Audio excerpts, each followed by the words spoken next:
فيديو لنفسي بعد 5 سنين. السلام عليكم. محمد اللي هو أنا بعد 5 سنين بدك تكون صانع محتوى عالمي إن شاء الله.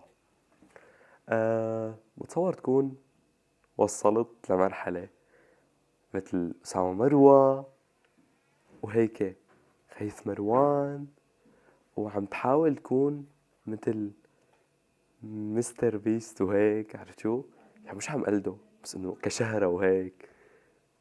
شو كمان حكون بنصور عايش في دبي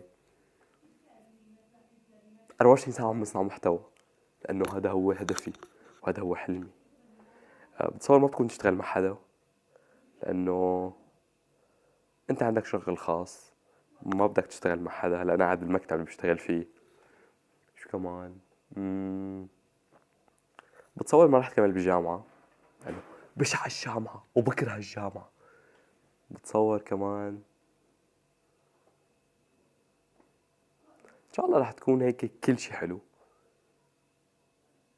حاس حالي متلبك مع إنه أول مرة بصور، بس هذا الفيديو تلبكت فيه كتير. يمكن لاني مرضان كمان. حتى بتصور ما رح اكون مرضان بعد 5 سنين ان شاء الله. يعني مالي مرشح مثلا، انه هلا كثير مرشح ومرضان والله العظيم. بسم الله الحمد لله. أمم. وبس هيك. واهم شي ضل تصلي، يعني اهم شغله.